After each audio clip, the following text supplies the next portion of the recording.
We live in one of the most beautiful places in the world. It is a vacation masterpiece and a beloved destination for travelers worldwide.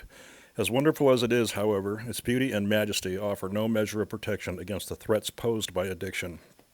Even here, addiction continues to rear its ugly head and leaves behind it an increasingly familiar path of destruction. We are not isolated from its wreckage, as this path of death and destruction unfortunately stretches across the entire country. Addiction claims, on average, 100,000 lives per year, and over 1 million people have succumbed since 1999. Here in Monterey County, opioid fatalities have increased by 800% since 2019. It crosses all social, political, educational, and economic boundaries, affecting our families, our friends, our coworkers, and our neighbors. No one is safe from the pain and chaos inflicted by addiction. The good news? We can beat it, and this is the story of one survivor. This is Claudia's story. Hello, my name is Claudia. I was born in the state of Sinaloa, Mexico, in 1973.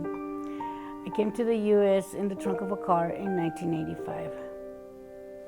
Growing up was really, really hard, and my mom, it was just me and my mom and my brothers and my sisters, and she had to work really, really hard to support all of us.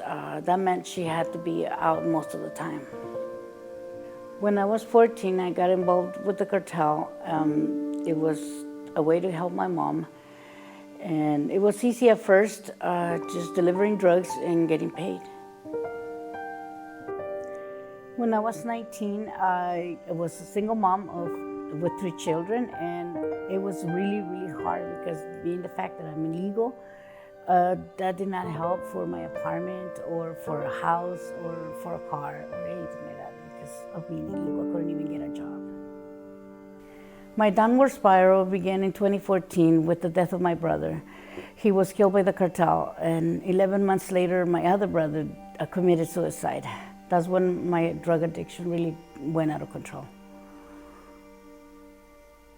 Nothing could have prepared me for what happened on June 16, 2017. My daughter died of a fentanyl overdose. As far as I was concerned, my life was over.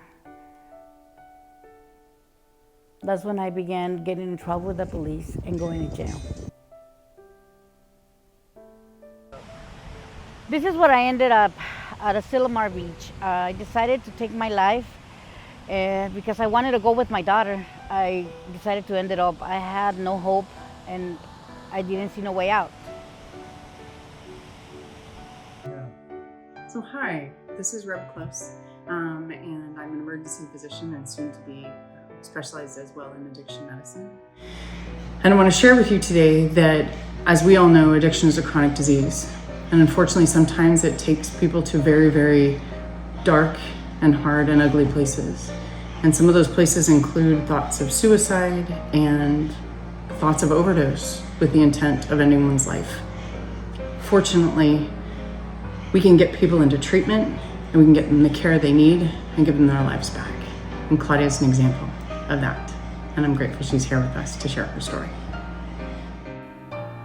Now I spend my time doing the things that I love, working at the grill, making tortillas, making tamales, and I'm even working on my GED. This is my home, and I'm never leaving.